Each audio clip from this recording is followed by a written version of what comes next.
Good morning, good afternoon, good evening around the world. My name is Doug Brunke. I'm the founder and CEO of Global Chamber. I was on a call earlier today with one of our members in China, and she wanted to do an event about China and doing business in China. And she said, you know, I've seen those doing business in ones, and I'm not sure that's quite the right format. And it made me think, because we've been doing business in events for a while now, and I realized I've largely, probably to some extent, bullied my way into the types of things that we often cover because of things I like what are new opportunities, what's going on, what should we know about in a region, and what are some of the cultural aspects that we should be thinking about as we're growing and going into these communities. Those are things I love. That's what I like to do. I've always loved it for 35 years. What her point was that she's mainly more on the accounting and setting up and all of the things you need to do, paying value-added tax. That's all essential as well. We often don't cover a lot of that except in very specialized sessions. And so undoubtedly we'll be doing that for our topic today, Africa. However, a lot of our conversation today will be that front end piece. What are some of the opportunities that our global leaders see in Africa? And what are some of the things to consider as you go after those? And so we have just an all-star lineup of global business leaders speaking today. And I'm sure we'll have an audience too of people who are also leaders and will also add their contributions to the conversation. The setup, however, today on this conversation about Africa hot opportunities is having each leader speak. We will either have questions along the way, depending on how many we get, or more likely toward the end, we'll just open up the floor for you to add your comments, add your questions, and it'll be a conversation and we'll be wrapped up at the top of the hour.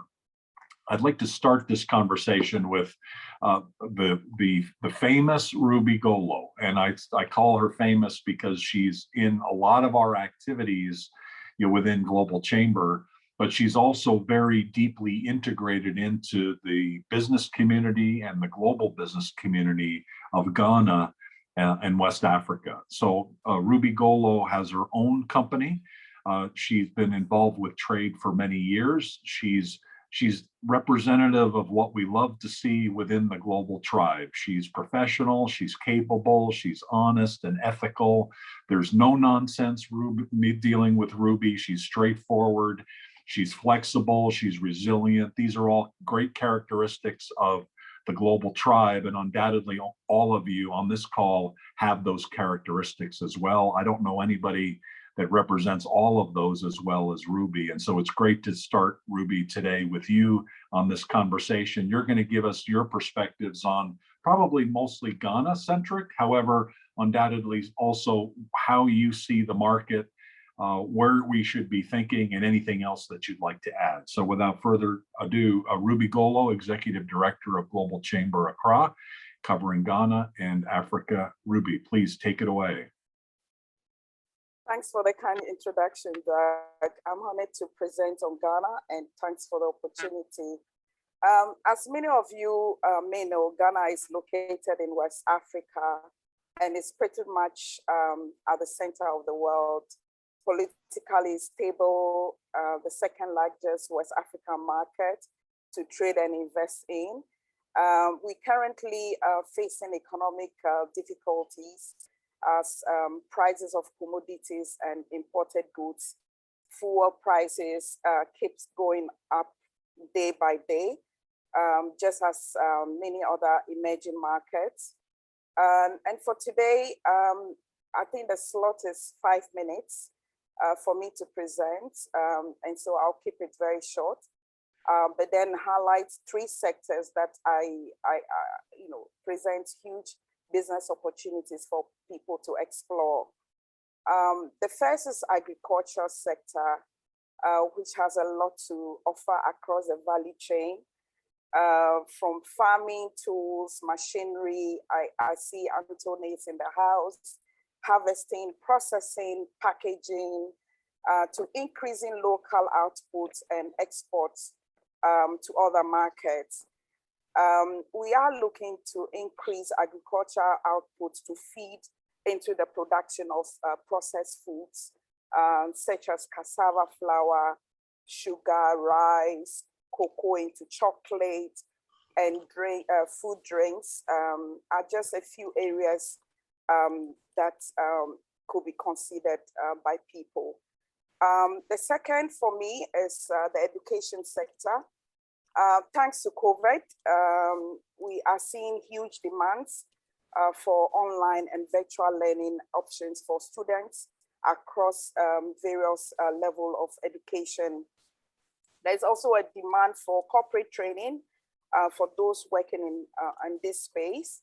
A lot more corporate organizations are looking for training programs for their staffs, and this can be done using e-learning platforms, in-house physical training, or virtually. And the third that I would like to highlight is Fintech. There is a growing demand for digital payment systems and solutions to allow for cross-border and international payment accessibility. So like Doug said, my passion is to help businesses to expand into Ghana, because this is where I'm based. And so anyone wanting help with their entry strategies, I'm happy to help with that as well. In ending, I want to say that there are opportunities for people to set up their branch offices here, or they can go into partnership with local companies and ride on their back to deliver their products and services. I was hoping that my colleague Komi will also join us so that he can cover the Franco-food side of the region. I don't know if he has now joined. He tells me that he would like to cover other areas. If not, I'm happy to take any questions when we are called to answer them. Thank you. Thank you very much, Ruby. Really appreciate it. I don't see Comey yet in the area, and so we'll continue to monitor that. I'd like to next go to Derek Bunga, who is the Global Chamber Executive Director for Nairobi, Kenya, and works in East Africa and across Africa in general. He's got a very broad and deep knowledge of business overall, and he's become very involved and more involved now with Global Chamber with international business as well. He's got ties around the world, and now with Global Chamber, he's got more ties than he knows what to do with, undoubtedly, everywhere in the world. So Derek, thank you for you're taking some time today to share your perspectives on some of the opportunities that you see going on in Kenya and beyond. And are you there? Let's try this again. That's a rookie mistake. All right. Thank you, Doug. Wonderful. Thank you. Appreciate it. It looks like it's a sunny day there. We can see the sunshine, Kenyan sunshine shining in. It's actually the sun that's setting, so it streams in through the windows. It's dark soon. It's Beautiful. about 6 o'clock in the evening here in Nairobi. Delighted to be here. Wonderful organization. This is my maiden presentation, so please be gentle, ladies and gentlemen.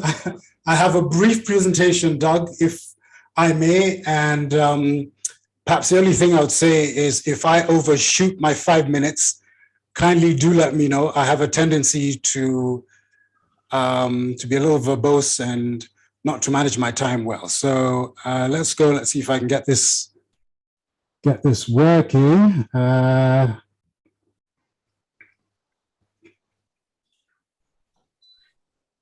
I don't know if you guys can see that. Yep. Yeah, we can see it. Oh, wonderful. All right. So hot market opportunities in Kenya. I'm excited about this one. So I think most people know where Kenya is located. Just in case you didn't know, it's off the Indian Ocean. We're strategically located in East Africa. But perhaps the most salient points, certainly as far as this presentation is concerned, is that we are the largest economy in East and Central Africa. We have a burgeoning, growing middle class, and this has increased the appetite for all sorts of high-value goods and other things associated with a growing middle class, certainly for those goods and services. So I think that is one of the key reasons why I believe Kenya is a great place for, certainly for FDI and investment. Now, if you see at the top there, I called it a hotbed. Hotbed.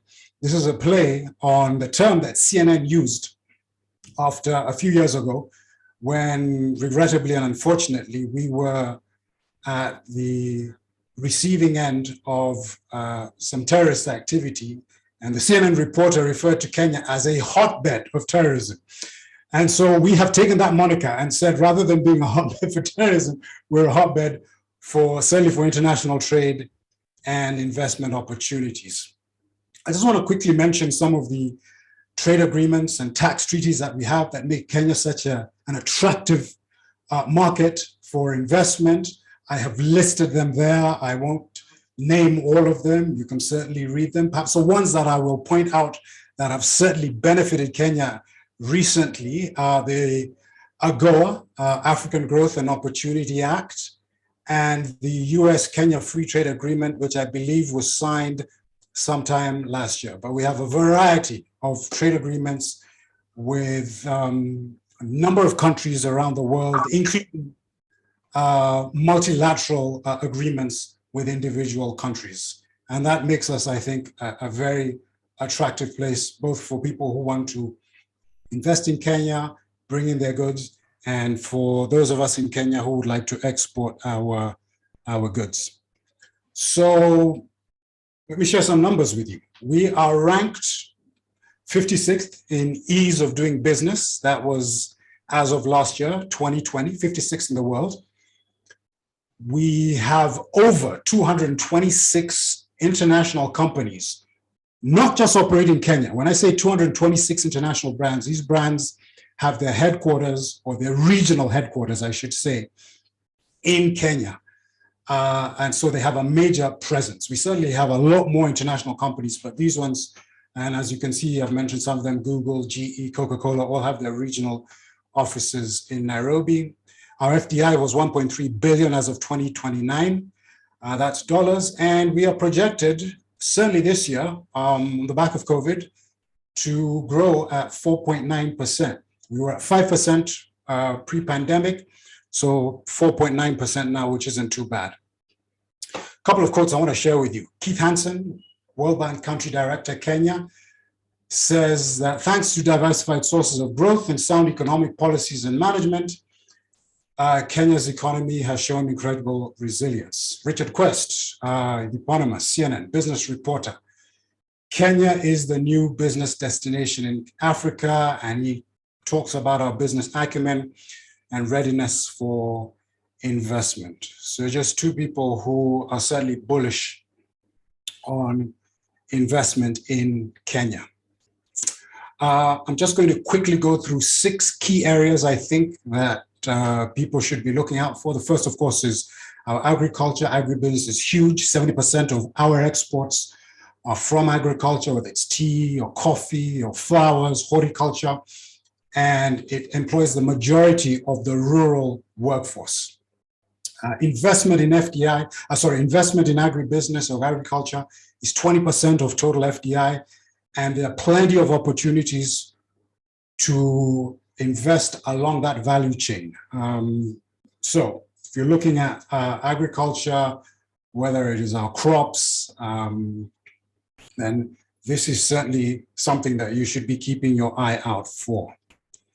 Next, I think, is ICT. Kenya is a regional hub when it comes to ICT. We have a lot of innovation hubs. The government has placed a special premium on developing the ICT sector. I just want to mention 3 things here when it comes to agriculture, particularly giving farmers agri-tech tools, so connecting farmers to the marketplace. There's certainly a lot of opportunities there. When it comes to e-commerce, as I mentioned before, the fact that we have this rising middle class, there's a lot of e-commerce services that are doing business in Kenya, and education. That's the next big thing. So whether it's digital tools, whether it's capacity building, and everything related to education or the education sector. Tourism. I think Kenya is most known around the world for tourism. I want to talk a little bit more than just the game parks that we're famed for or some of our wonderful beaches, and talk about 3 areas that are growing rapidly. One is sort of the business conference facilities, MICE, where we are now attracting a lot of regional and international business conferences. The entertainment industry, so whether it's film or TV, we are certainly a prime location, and we're this is one of the areas that Kenya is starting to be known for. I think we have over 68 international hotel chains operating in Kenya, and certainly open to attract more. There's resorts, there's golf, which is huge in Kenya. So plenty of areas for investment outside of the usual safaris and the beach holidays. I want to talk about infrastructure. This is huge in Kenya. Living in Nairobi, sometimes it's like living in one huge construction site, everything from buildings to roads to the railway. And so the government has really placed a premium on infrastructure. We've just built a huge port in Lamu, connecting us to South Sudan and Ethiopia, certainly open up that corridor for trade and other related activities. So again, opportunities in airports, housing, roads, rail, utilities. Certainly when it comes to infrastructure, the Chinese are making huge inroads involved in some of these multi-billion projects. Huge opportunities there. Real estate always has been and always will be, despite some of the naysayers talking about a bubble, if you will, and that's simply because our population is growing rapidly.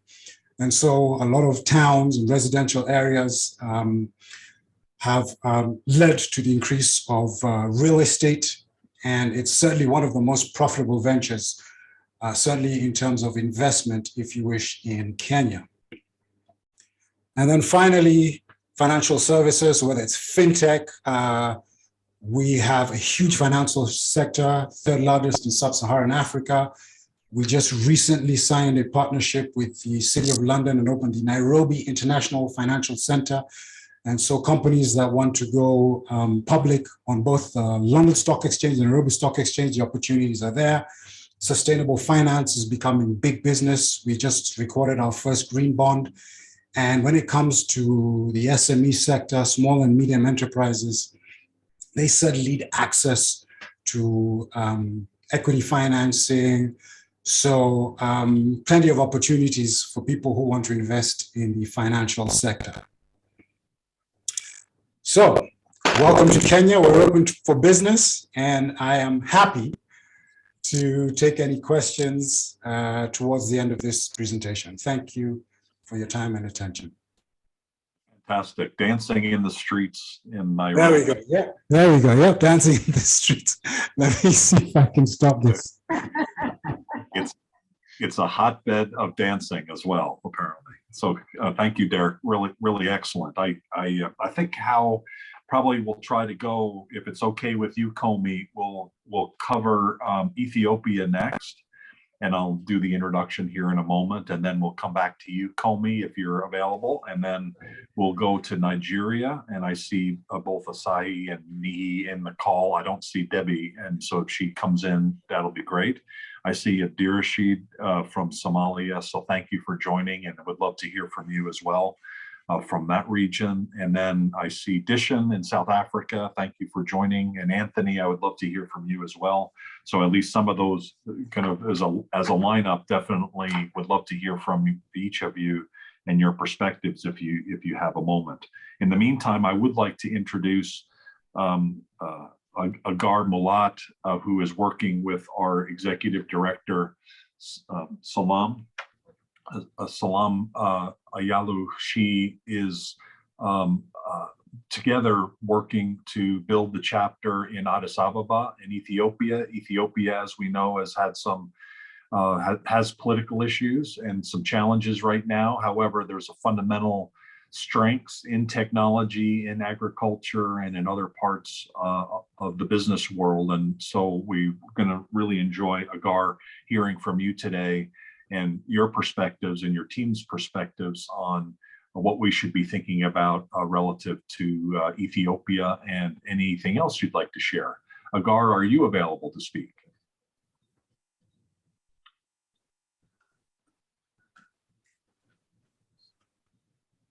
And are you speaking? And Doug, this is Hello? me. I'm available to speak.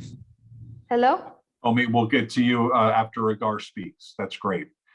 And it looks. Okay. Hi, Agar. How are you? Apologies, Doug. How are you? Thank you so much for the introduction. My connection is a bit shaky, so I'm going to be switching off the video. Hello, everybody. I would like to give you like an overview of the opportunities and some of the examples that are being promoted by the government as interesting sectors for investment and business in Ethiopia. But following up on that very energetic presentation from Kenya, of course, we're found next to Kenya in the east of Africa with a land mass of around 1,104 kilometers square. The climate of Ethiopia is divided in a very diverse way from rainforest to desert-like conditions. For people that are interested to invest in Ethiopia, the government promotes two ways of participating in business. One is, of course, direct investment, where they come, can invest and manufacture products, while the other one is engaging with other local companies to purchase goods and import them into their country or sell them in different parts of the world.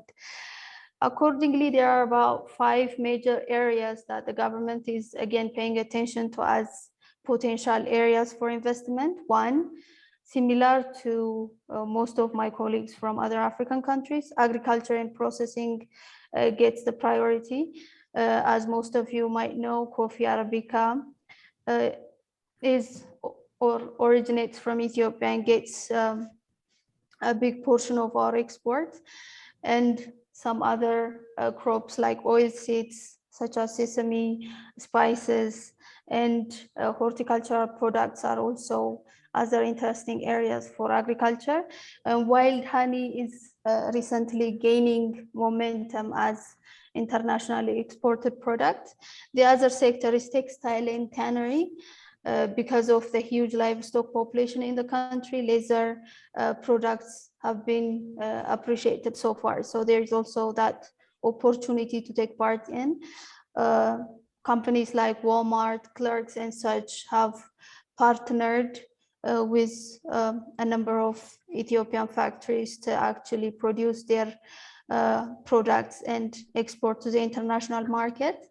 The third and growing or booming sector in the country is ITC, as mentioned by Kenya as well, because there is a huge young entrepreneurs, energetic, very passionate, very excited group of individuals that are taking part in this sector as well. So these people are mainly engaged in financial technologies and automating the service sector as well. So there is also that opportunity to partner with young, energetic group of Ethiopians. If you remember a few months back, Doug, one of the events that we have organized, we have tried to introduce the Global Chamber members to the growing tech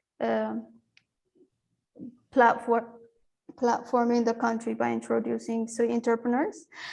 Another but relatively new sector that's gaining momentum is also mining. The mining sector is just getting, it's just picking up because there is a huge potential that have not been tapped, such as gold, coal, titanium, platinum and minerals like that, along with gemstones like opal and quartz, are starting to be mined and exported to the international market. So there's also that interesting aspect to the mining sector as well. But another sector that the government is mentioning or bringing to the forefront is transportation or public transportation in the country.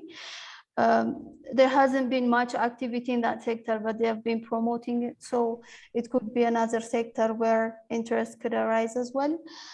As you have mentioned, Ethiopia have been going through some challenges, and of course, COVID have been difficult for all of us as well. But the government have tried to open the country up to international investors, which is exhibited by Safaricom's investment in the telecommunication sector.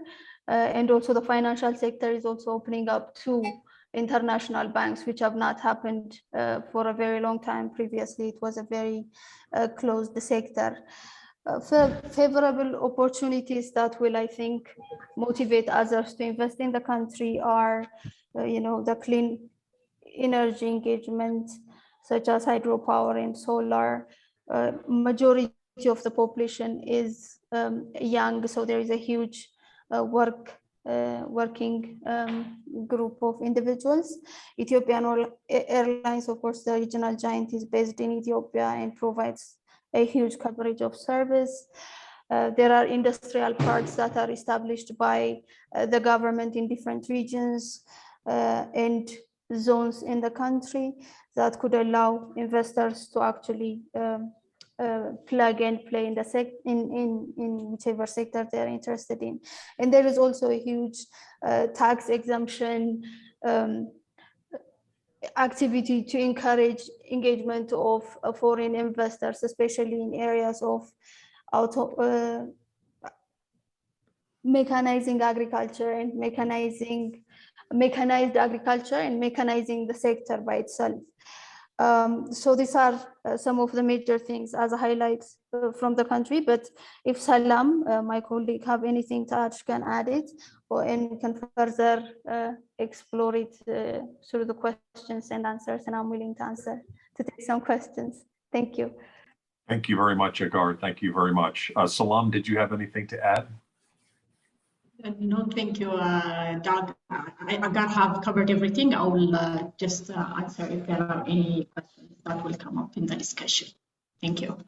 Okay, very good. Thanks also for your help with Anabal. I am having Ethiopian food on Saturday, so I'll be stopping by, and he's already ready to greet me on Saturday as I pick up the food. So I'm looking forward to it. Yeah. Thank you for your help there. Anytime. Comey Clue is available. Comey is an expert on investing in Africa. He's been involved with it for many years. He has one foot in Africa and one foot in the rest of the world. And Comey, congratulations on your success. And we're very curious how you see the markets right now. Where should we be thinking about investing? And one question that that I have for all of you that I would love to hear is why now, or what's different about Africa now that wasn't the case 5 or 10 or 20 years ago? Why is it such a great investment these days, and certainly the areas that you're going to be talking about? So thanks for joining, Comey, and we're looking forward to your comments. No, please go ahead whenever you're. Thank you very much, Doug. Yeah, it's a pleasure to come to you. Can you hear me? Can you hear me? You're breaking up a little bit. Hello, Doug, can you hear me? You're breaking up a little bit. Okay, let me turn off the video. Okay, let me turn off the video and see if we can come better. Is it better? A little better. Okay, sorry, I'm in the middle of the African jungle. I'm on the road between Accra and Kumasi, the mining capital of Ghana. Doug, I heard your question, why Africa and why now? yeah, Africa has always had all these opportunities. Believe it or not, 25 years ago, the Chinese have identified Africa as a go-to destination for investment, but the rest of the Western world just realized the high potential of Africa.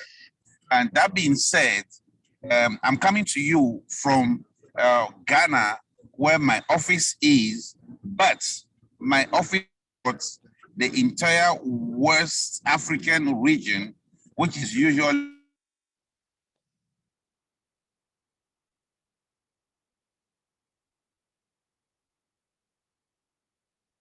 referred to as the ECOWAS. Why now? I said it already. Africa has a lot of opportunities. A lot of people have known it.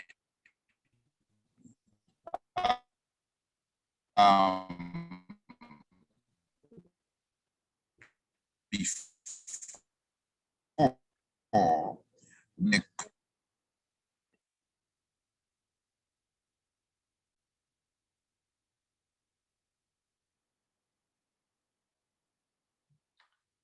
Well, some go keep perceived going.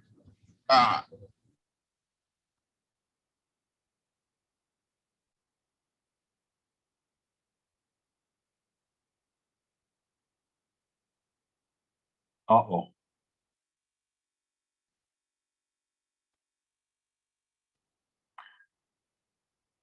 So Comey, we've lost you. And so sorry about that. Oh, there he goes. Okay, so he'll be back in a moment. While we're waiting for Comey to come back, and we're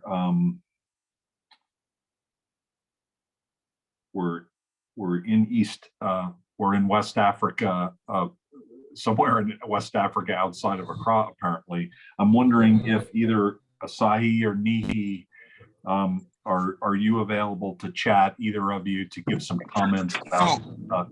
So Doug, can you yes, hear me? Yes, we can hear you.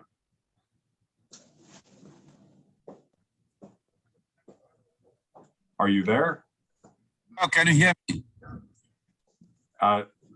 Yes, you're breaking up a little bit, so we may have to move on, but let's give it a try. One more try. Let's give it one more try. Okay. So I was saying that the opportunities in West Africa are great, and I will quickly touch on transport and logistics, okay, which mainly is what we have to offer as far as the African Continental Free Trade Agreement is concerned. So it opens up the entire continent for everybody to do business. So transport and logistics. And next will be the energy, renewable energy and distribution. Also is an area where a lot of opportunities and needs have been identified. Across Africa, I'm not talking about Ghana only. I'm talking about 15 countries that make up the ECOWAS region, which will be my recommendation to million people. Another area that I would like to talk about is food and drink, which is different from agricultural or agro-processing. Food and drink, yes, potable water production, distribution. It's a big business now, and most of the big names are into it. Coca-Cola is into it. Nestle, Unilever, they are in the water and juice distribution business across Africa.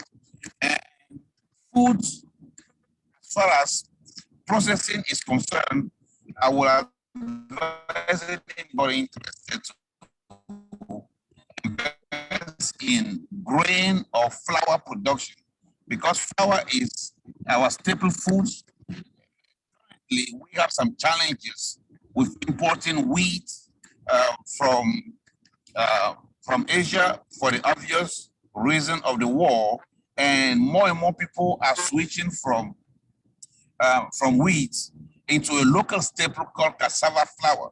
It's a root which is gluten-free, so a lot of people are using it in baking and cooking, and it is getting a lot of attention and interest across the world. So in a nutshell, we are open in West Africa, we are open for business, and we are here to support you, whether you want to start in Ghana or branch out into the Francophone countries. We're here to support you because our firm is a multilingual for this region specific. It's bilingual French and English speaking firm. And I will stop here and be willing to take any questions. Fantastic. You finished strong. You had a good signal at the end. So thank you very much. Let's now go, as long as we're in West Africa, to Nigeria. And I see, Debbie, you've jumped on the call. So congratulations. Thank you for joining us. So Tola, and we have also several other folks from Nigeria, including Nihi, and also I think we had Osai as well up in Abuja, if you're still up there, or in Lagos. Adesola, could you please share with us any perspectives you have from a Nigeria perspective on what hot opportunities are going on there? Hi, so it's great to be here and great to talk about Nigeria, the home of opportunities. Yes, and I'm so sorry for joining in. Well, I don't know if I'm late or not, but I had difficulties joining in. Thanks, Osai and Ruby, for getting in touch. Okay, so in Nigeria, we have a lot, and we have a lot of people coming in. We have in areas of mineral resources, we have in agriculture sector, and yeah, transportation too. There's a whole lot to do in Nigeria. Just like my colleague in West Africa mentioned, transportation is key, and agriculture, particularly for Nigerian markets. So agriculture seems to be kicking off and are getting more attention. So a lot of Nigerians are looking away from the crude oil and focusing on agriculture being the next crude oil in Nigeria. So yeah, it will be a great one if we get investors in the agriculture sector, well, in all the areas of agriculture, be it husbandry, be it the farmers. So technically, for the agriculture sector, we'll need investors in bringing, how will I put it now? So we lack some, and I'm trying to look for the term, the things to make agriculture move fast. Yeah, so it'll be a lot of the technical things, the new age technology. Nigeria does not have that. So if we have people that are into that, the new age technology, how things are done in agriculture using the new technology would be a great one to come in. I must say that it's not so easy investing in Nigeria, given the fact that we have problems with the electrical part, like, sorry, the electricity, like that's light. We have problems there. So I won't lie about that. We're trying to get it right. So again, like our colleague in Ghana mentioned too, in the area of electricity, it would be nice to also have people that can provide solutions in that area, like permanent solution, because that's a whole lot that we've been like fighting for since the 70s, you know. So no one seemed to get to get a final solution to the problems we have in that part of electricity.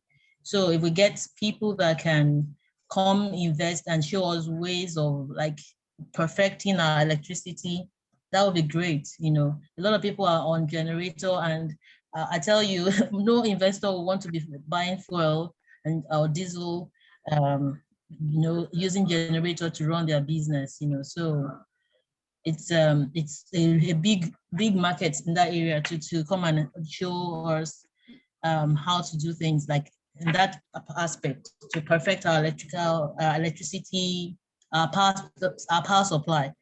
And I have well, I'm privileged to have some people in government that we can actually link up with if they are interested in it. And also education. Well, the education system used to be nice, but nowadays our government, they're not so much focusing on the area of education. So we see that there's a great decline in that area, and people are, well, you hear students going on strike every now and then, which is not right. You get to see students that are supposed to finish in 4 years, finishing in maybe 10 years, you know, like because of the strike, they go home and then, you know, so their stay at the university is prolonged. And so we need someone in the area of education to fine tune things, probably work with the Ministry of Education. You know, there's a whole lot to do there. And yeah, so we have the power supply, we have the education, we have agriculture, and well, telecoms is picking up quite well. It's really doing well in Nigeria, I must say. I think South Africa has got the largest share. That's MTN. And yeah, so if anyone also wants to come to compete with MTN, you're welcome to give better rates, better services. It will be really nice. Yeah, I think pretty much those are the areas. Yeah. Very, very good. Thank you very much for that perspective. Yeah, yeah. Thank you. Thank you, Adesola, Global Chamber Executive Director for Lagos, and so, Yeah, so appreciate your thoughts. yeah, sorry. Yes. I missed out the point. So I had one of my advisors that was supposed to be here is currently in Canada. He used to be with the Smithon small and medium scale agency, the agency that is in charge of the small and medium enterprise in Nigeria. He would have also given more light into some areas, but I guess he will join us later because I've sent him the link to join us. So he might join us later. Yeah. Okay, no worries.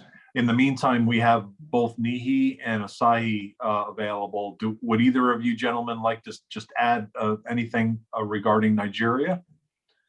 Good to see you, Asahi. Thank you for joining. Nihi, either of you? Yeah. Hello, everyone. This is Hi, Nihi. Nihi. Yeah. Debbie has practically covered everything. All I can add is this, that in the area of telecoms, we still have quite a number of issues. Often I need to take off my camera if I'm having a Zoom call because the bandwidth is still quite low here. So we need a lot of support in that area in terms of investment. Also, she talked about agriculture. Now, in some of the deeper rural areas where we have a lot of the agricultural sites and even the mining areas, the infrastructure is very, very poor. So you can't sustain harvest for more than a few weeks at the most. You don't have silos, you don't have basic things that support an modern agricultural system in those areas. Likewise, mining. Nigeria's mineral deposits are quite substantial.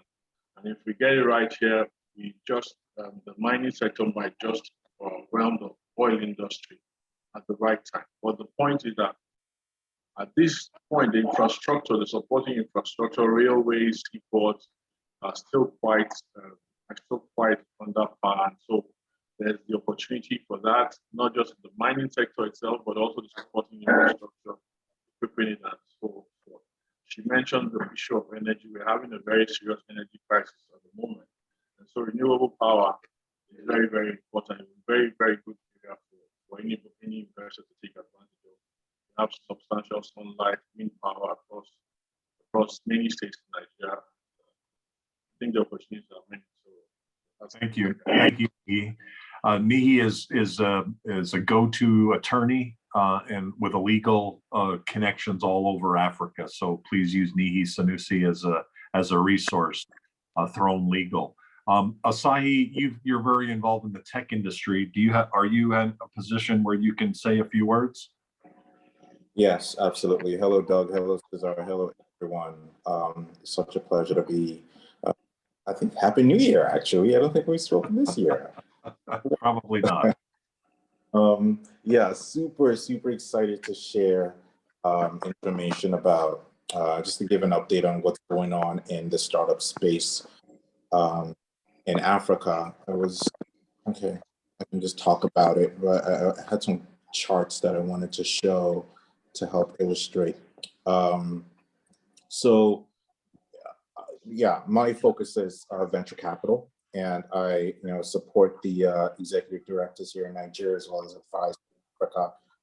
Have a very continent-wide view of the African venture landscape, and recent exits in Africa accelerating funding to technology companies. So a lot of investors are gaining, many more investors are gaining interest in Africa. You might have heard this, from one or two people expressing their interest in the African startup ecosystem. That's because of recent exits like Network International acquiring DPO Group for $288 million, World Remit acquiring SendWave, which I think it's now called Wave, for $500 million, and Stripe acquiring Paystack, the financial technology company, for $200 million. So lots of activities driving, and also the exponential growth in seed deals. That's, the seed stage companies, super early stage. There's just been a rocket ship in terms of the number of deals that's seen in investment. And also even on the growth side, the later stage side, because they're more proven, there's a lot more capital coming in there as well. In fact, from 2020 to 2021, we saw a 3.6x year-over-year increase in funding across Africa, making this continent the world's fastest growing technology ecosystem on this here planet.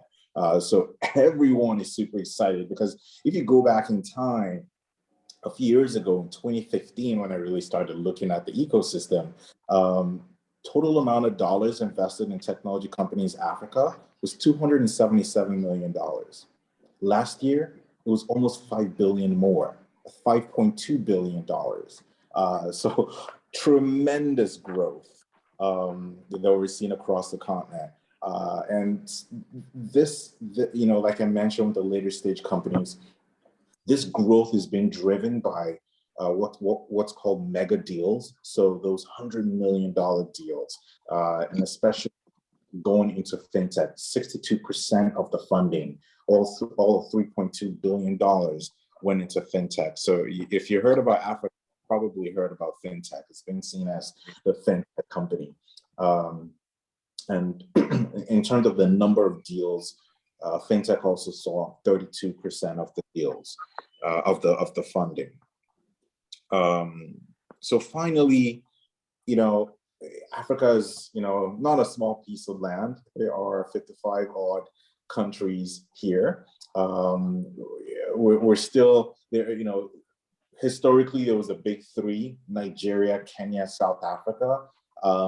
More recently, it's become the big four, with Egypt springing out of nowhere and taking up a good chunk of the money and number of deals. So last year, we saw 29 countries attracting funding, with 3.9 billion of that 5.2 billion, or 73% of total funding, going to the top four: Nigeria, South Africa, Egypt, and Kenya.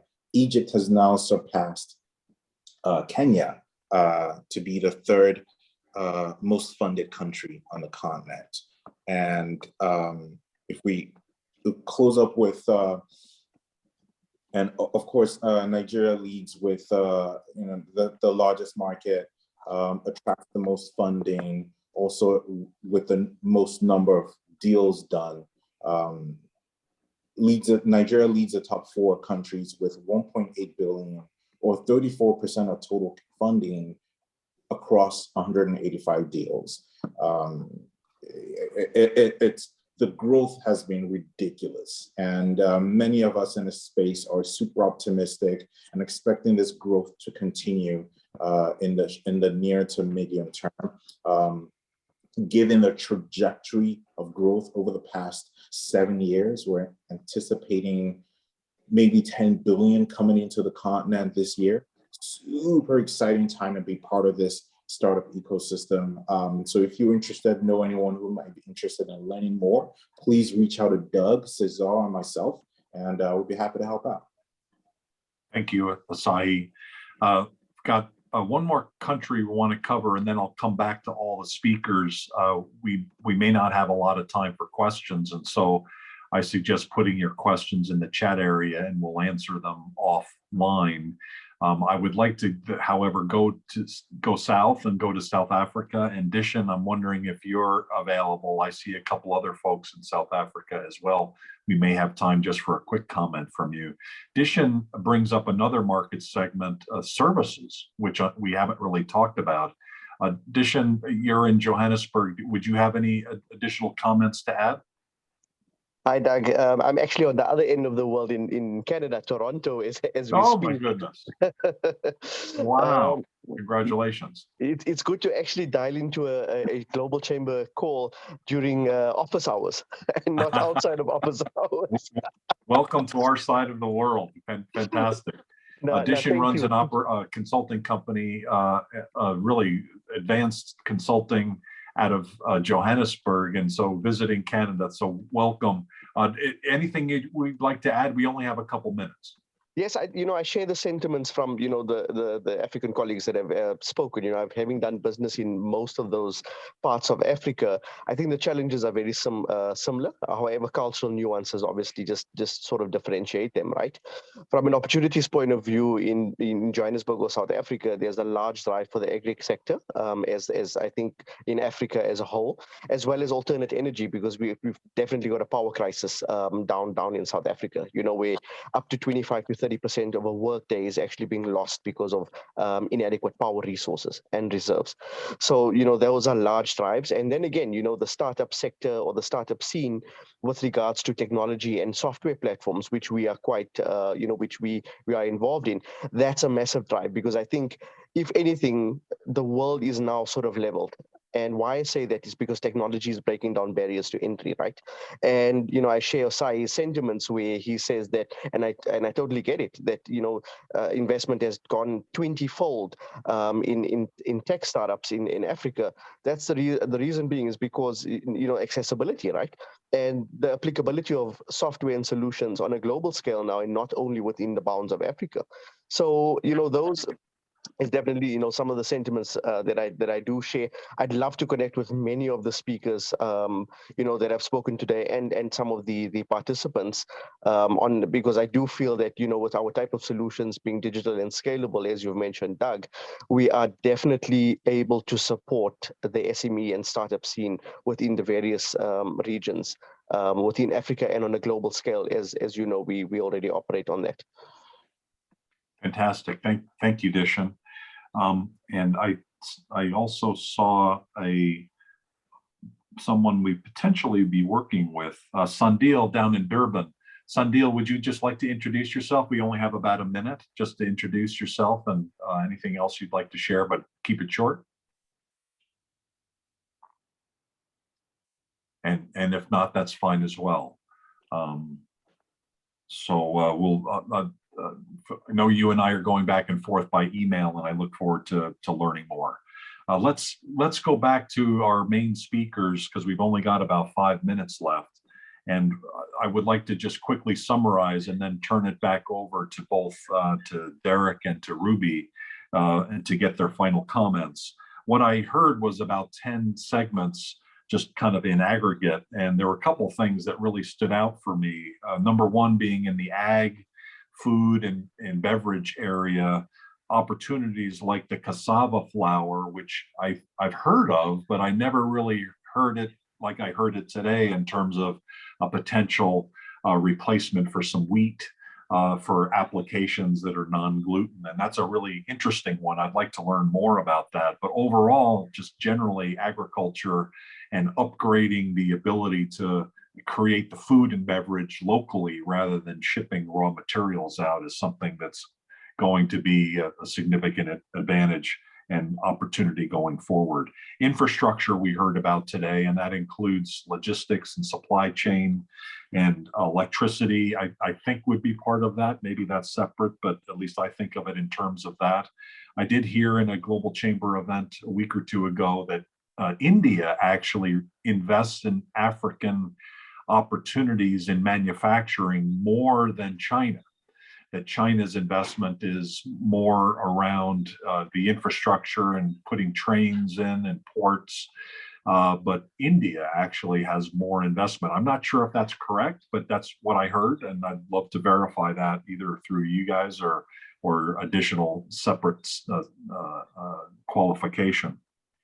Tech and fintech we heard about today, lots of different tech opportunities. Unicorns actually thriving in Africa for the first time over the last several years is a very exciting development. And fintech we know is a hot market in Africa. ICT and telecom is a market that's going to continue. The education market we heard from several of you. So that's very exciting and encouraging because that's essential for continued growth over the long term. And then mining we heard, and that's going to be important. The DRC recently, I guess what actually happened was they put the Chinese investors on probation for a period of time with an independent, quote unquote, independent arbiter deciding whether the big mine there, cobalt and copper, will turn back over to the country or back to the owners of the Chinese. So it should be interesting there. But overall, from a mining perspective, that's going to continue. And then real estate, and I'll add services at the end with Dishin. Derek, could you give your comments to this and any final comments, and then we'll let Ruby close it out? Yeah, sure thing, Doug. Sorry, I'm just having some problems with my video. I think to even answer the question that you had asked earlier, why Africa at this time? I think most of our speakers have said it. The opportunities are there, and particularly if you look at what's happening around the world.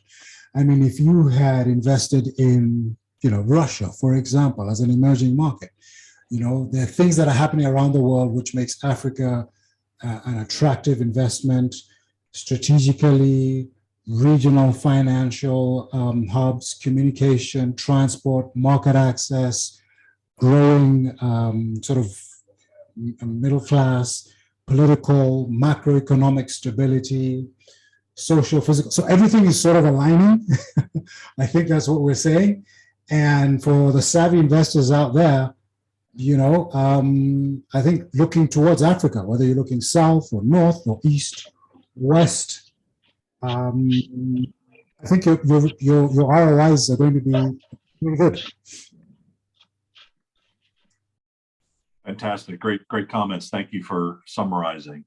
Ruby, I will turn it to you for final comments. What are your final perspectives? Anything else you'd like to add? And thank you again for your comments today. This is certainly not the last conversation we'll have about Africa, but we did a kind of an overall view today, and thank you for your leadership, particularly you and Derek and Salam for pulling this together. Any comments that you have?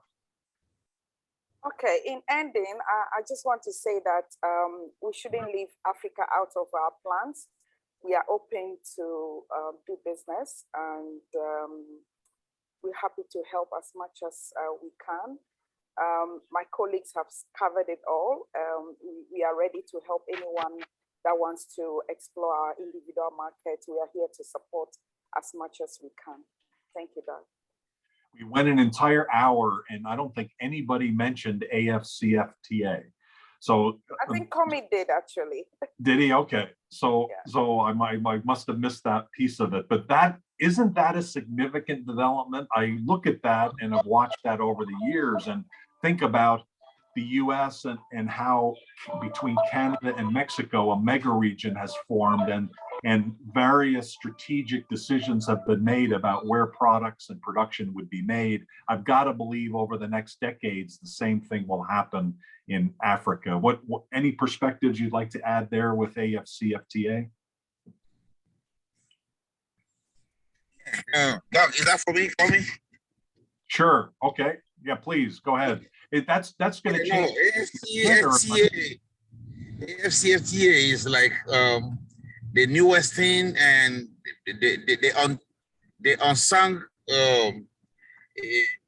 success story of Africa.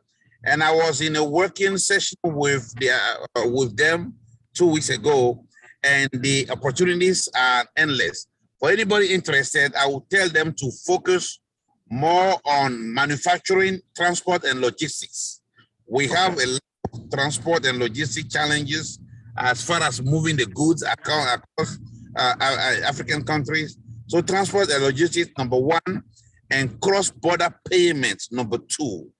If you do a transaction between one country to the other, it is important to have a payment system that would cross different currency boundaries. So those are the two top priorities for AFCFTA.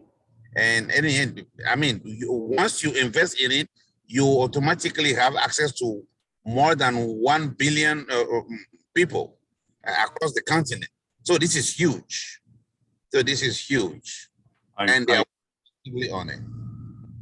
Thank you for those perspectives and for adding the payment systems and for emphasizing manufacturing. Because when I look at Africa, I think about exports, improving exports and upgrading the capability to export. And it's hard to do that without a manufacturing.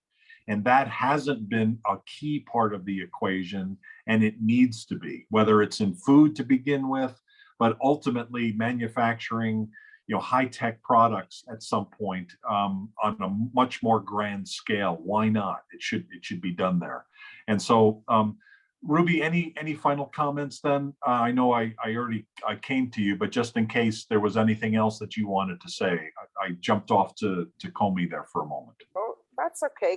Comey actually covered it nicely. I just want to say that the Secretariat is actually being housed in Ghana. So anybody wanting to find out more about,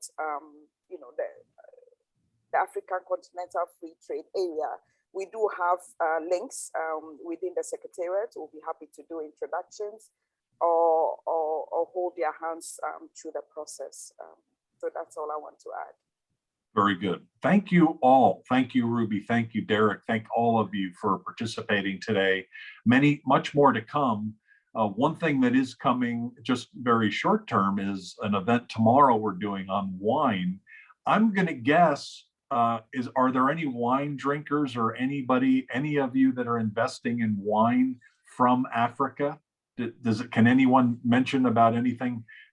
Is there a wine production in Africa that's significant now? Anybody know? Wine drinker, Doug, I'm a wine drinker simply because I went to school in Bordeaux, in the wine capital of the world. But as far as wine is concerned in Africa, currently we focus more on South African wine. Okay. From South Africa. Point. Yep. Very good South African wine. Absolutely. Very, very somewhat famous. So that's great. You and I both have a background in Delaware, and where I lived just across the border in Pennsylvania, there was a guy who retired and he built the Brandy Winery. And this was 30 years ago, well before anybody thought the wine industry was very significant. Unfortunately, he lost his entire career savings and he died of cancer. So it's a horrific story. But I remember visiting with him in his final days at the winery, and he was so happy and so passionately loving what he was doing. At least he went out, as a happy man doing something that he loved. And then subsequently, there's at least 20 wineries all around where he was the pioneer. So I think about that story, and in his case, it didn't work out really well. However, he was before his time. And I think it's something to think about when you look at the markets, what's the next big thing you don't want to jump into early. However, there are opportunities like this one that are there that will be evolving over the next couple decades. And let's stay in touch. Let's keep growing Global Chamber across Africa, because of all of the regions in the world, I feel the most positive about Africa and the possibilities. There's so much opportunity. I'm looking forward to visiting hopefully next year.